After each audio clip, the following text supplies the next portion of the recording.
Ok, pessoal, boa noite para todo mundo. Professor Leite Júnior começando aqui o nosso módulo isolado da ESAF.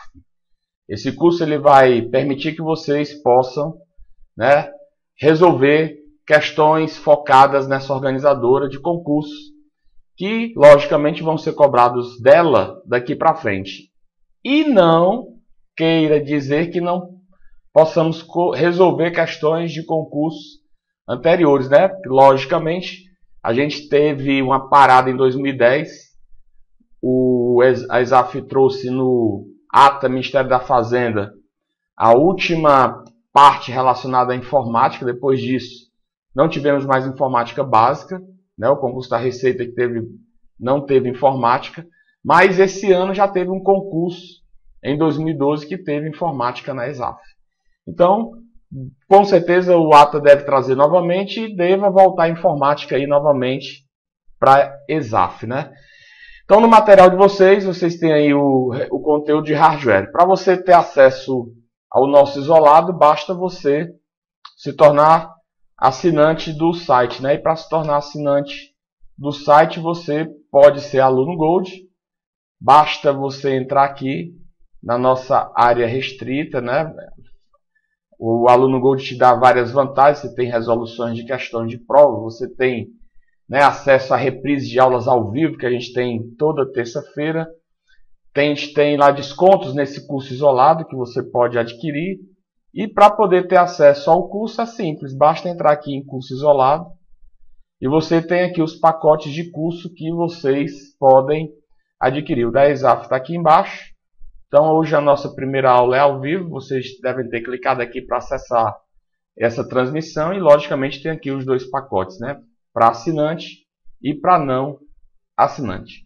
Feita aí a merchandising aí do curso, então vamos começar o nosso conteúdo que está ligado à parte de hardware e software. Mas, Leite, você sempre começa de hardware e software? Porque é a base de muita coisa dentro da informática. Então, tem certos conteúdos aqui que não dá para fazer sem saber o que é hardware e software, né? Lógico que esse conteúdo aqui a gente vai ter mais lá na frente alguns conceitos um pouco mais sofisticados ligados a esse princípio. É tanto que determinados contextos aqui a gente vai passar até um pouco mais rápido, porque o pessoal, né, já tem um certo conhecimento sobre algumas definições que estão, no caso aqui, embargadas, né? Então, é o seguinte: no nosso acesso do curso, você tem aí a parte ligada a hardware e software. Todo mundo sabe que hardware está ligado à parte física do computador. Isso aí já não é mais novidade para ninguém, né? É a parte que representa um conjunto de componentes eletrônicos, circuitos integrados e placas que se comunicam através de barramentos. Então, o que seria esses barramentos dentro do uso de um microcomputador? São aquelas linhas que fazem parte da estrutura interna de um hardware que permite que os dados possam trafegar por essa estrutura. Os barramentos são ligados a princípios físicos que trafegam elementos lógicos. Então, dentro de uma placa-mãe, existem dezenas de linhas de comunicação. Isso é a ideia de um barramento. E aqui dentro desses barramentos, a gente sabe que vai trafegando os famosos zeros e uns, que correspondem aos bits, né? Então, a gente tem essa característica aí ligada ao conceito dos barramentos. Então, isso é o que define a ideia de um barramento. Lógico que existem alguns conceitos específicos de barramento que nós vamos ver lá na parte de processador, né? Existem barramentos de dados, barramento de sistema, barramento ligado a endereço. Então, isso daí é uma coisinha que a gente vai ver um pouco mais lá na frente. Só que o termo drive está ligado à parte de hardware e de um sistema informático. Então, sempre que você ouvir o termo drive, você vai ter a parte ligada a hardware. E software caracteriza a parte relacionada a driver.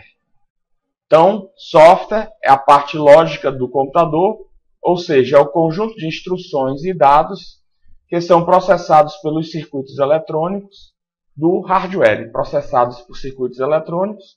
Logicamente, o circuito mais importante que executa o processamento desses dados, todo mundo sabe que é o processador.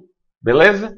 Então, a união de hardware com software faz nascer o conceito do computador. Equipamento eletrônico capaz de armazenar e manipular informações de forma lógica e matematicamente. Então, nós sabemos que o nosso computador ele é composto de vários componentes. E vamos já ver aqui uma definição interessante, que vamos aplicar essa definição numa questão que tem aqui da ESAF, que vocês vão ver que questãozinha é essa, né? Questãozinha bonitinha. Então, vou dar o exemplo aqui em cima da questão para a gente depois resolver a questão. Temos aqui o nosso gabinete, né? Que já está bem definido isso aqui como gabinete, como sendo aquela caixa metálica onde você conecta os dispositivos. E vamos aqui colocar uma impressora como exemplo dessa ação de um gabinete em nível de conectividade. A impressora ligada ao gabinete. Utilizando uma porta lá, não importa qual a porta que você está usando, mas nessa ligação nós sabemos que existe uma técnica que o sistema utiliza para fazer a ligação direta entre esses dois componentes, que é o Plug and Play, que traz a sigla PNP. Então essa é a vantagem quando você conecta a sua impressora ao seu gabinete. Você tem aqui dentro, na verdade, um conjunto de aplicativos, que é o sistema operacional, que vai fazer o entendimento desse novo hardware que está fazendo parte aí do seu sistema. Logicamente, não só o sistema operacional, mas toda a parte relacionada ao hardware do teu sistema, como placa-mãe e outros softwares existentes aqui dentro, precisam entender a tecnologia Plug and Play, porque não adianta nada a tua impressora ser Plug and Play se a placa-mãe não é Plug and Play e se o sistema operacional não entende o conceito Plug and Play. Então, esses três componentes eles têm que entender isso daqui, certo? Então, a ideia da utilização dessa forma prática de você conectar e usar um dispositivo se baseia no uso do Plug and Play. Então, isso funciona como? A impressora ela vem com um CD de instalação, que traz a maioria dos softwares que vão fazer essa impressora entrar em funcionamento em conjunto com os componentes eletrônicos da placa-mãe e, logicamente, ser entendido pelo sistema operacional. Sabemos que alguns sistemas operacionais ele já traz o quê? Na sua estrutura, o driver da impressora. E todo mundo sabe que o driver está ligado ao conceito de software, que vai permitir o sistema operacional entender que ali existe um novo dispositivo. Logicamente, o CD de instalação ele só é usado quando o sistema operacional não traz o software desse dispositivo. Então, lógico, aí você é obrigado a usar o CD de instalação para fazer com que aquele seu sistema possa entender aquele novo hardware. Então, alguns drivers que são inseridos aqui nesse dispositivo, eles podem não ser entendidos por determinadas versões de determinados sistemas operacionais. Olha como é interessante. Eu tenho aqui, por exemplo, o Windows XP e tenho aqui o Windows 7. Aí eu comprei uma impressora extremamente sofisticada. Extremamente sofisticada. Uma impressora que traz na sua estrutura, por exemplo, né, recursos um pouquinho mais avançados. Então, o que é que acontece? Essa impressora, que seria uma impressora de nova tecnologia, ela tem aqui o driver. Só que o fabricante dessa impressora, ele pode ter achado que ninguém usa mais quem? O Windows XP. E só ter feito o driver da impressora para o Windows 7. Então essa impressora ela pode trazer apenas o driver para o Windows 7, não trazendo o driver para o Windows XP. E aí, o que é que vai acontecer? Você não vai poder usar essa impressora naquele driver, naquele sistema operacional, porque ela só vai funcionar para quem? Para esse. Sim, Leite, e aí? Não tem como baixar, não? Não. Não tem como baixar, porque o fabricante só criou o driver para a versão do Windows 7. Morreu a história. Então, com isso, a gente já consegue aqui, já desenvolver uma questão que a ESAF aplicou num concurso aqui dela. A gente já vai aqui diretamente para o nosso material de questões e já vamos ver aqui qual foi a questão que a ESAF colocou. Foi a questão de número 9 do seu material, questão de número 9, que foi do auditor fiscal da Previdência Social no ano de 2002, certo? E, logicamente, essa questãozinha ela traz um dos conceitos ligados à impressora, né? Então vamos ver aqui a definição e ver como é que a gente desenrola essa questão. Um usuário tinha uma impressora instalada e funcionando corretamente em um velho computador. Comprou um novo computador e resolveu transferir para ele a impressora. Após concluir a instalação da impressora, observou que, ao enviar um documento para impressão, este era impresso de uma forma incompreensível. Isto é, o texto ou imagem enviados para impressão eram substituídos por uma série de caracteres completamente diferentes do original. A causa provável do problema ou seja, o que foi que aconteceu? Ele tinha um computadorzinho velho, comprou um computador novo, transferiu a impressora, né, do computador velho para o computador novo e ocorreu uma forma de impressão, né, incompreensível, porque o texto ou imagem enviado para a impressora é substituído por uma série de caracteres completamente diferentes do caractere original. Então, as opções que nós temos dessa questão são as seguintes. Qual foi o problema, a possível causa desse problema? Então, vamos aqui. A inversão dos conectores do cabo da impressora. Será que isso é possível para gerar o problema, né, desse contexto, desse conceito? Então a gente pode observar, vamos fazer aqui um pequeno esboço aqui da impressora. Vou ampliar essa ideia aqui.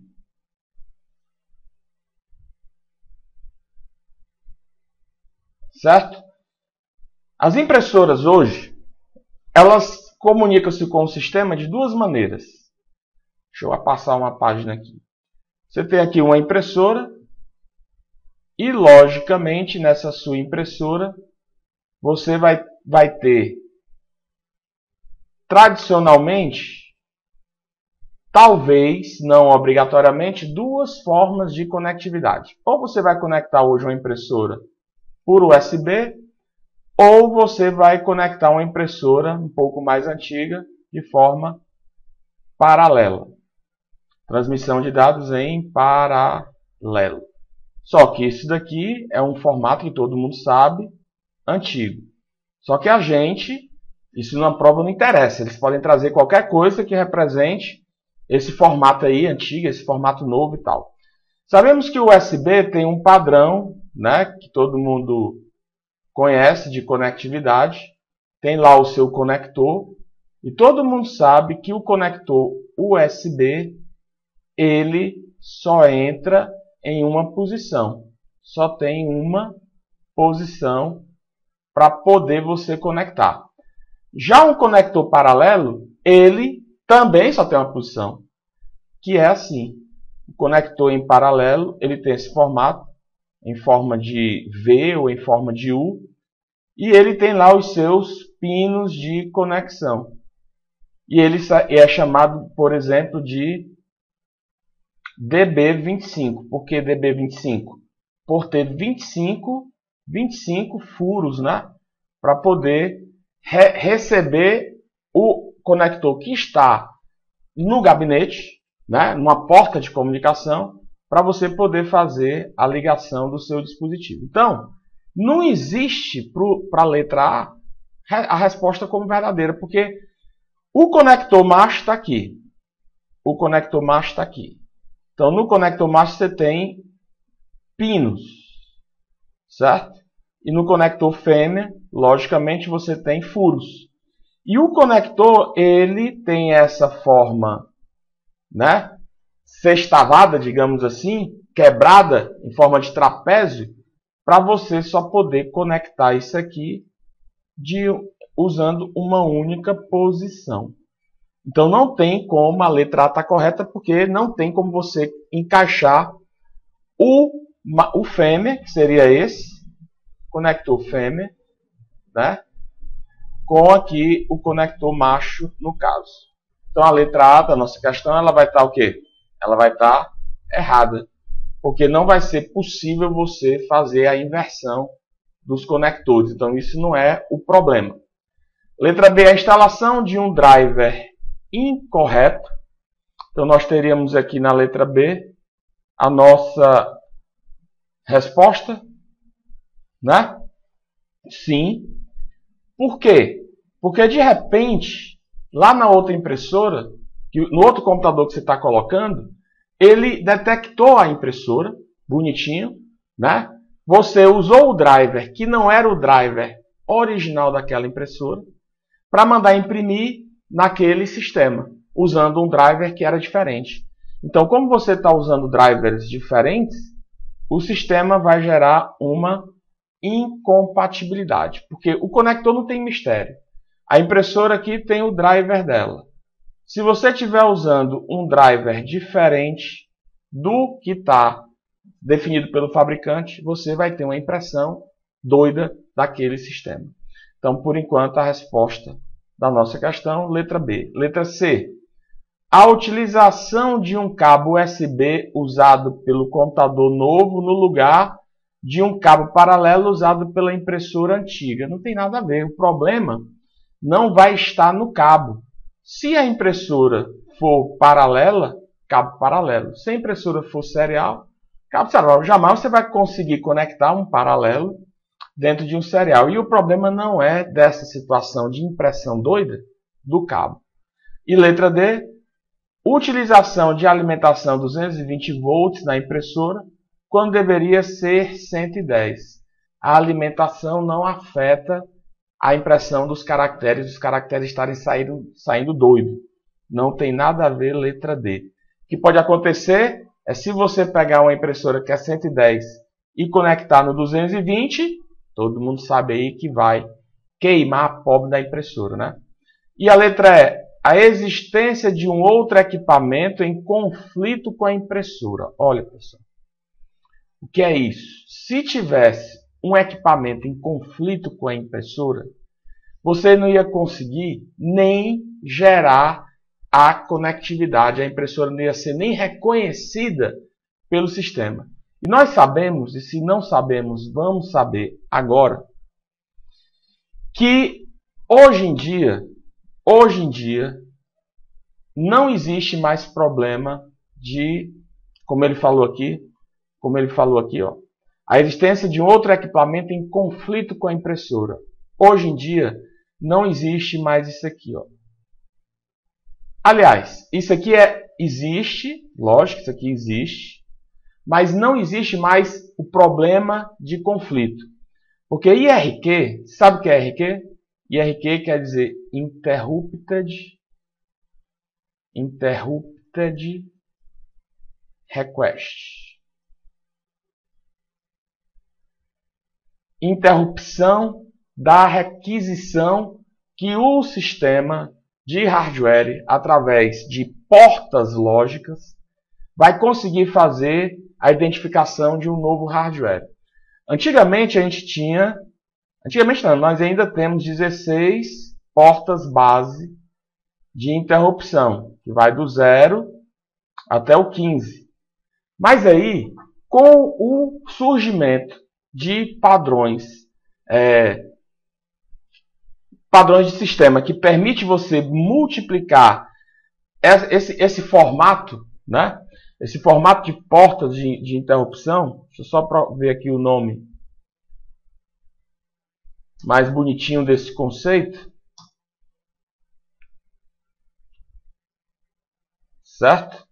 Que hoje em dia, né, nós passamos a não ter mais problema, que é por causa do APIC.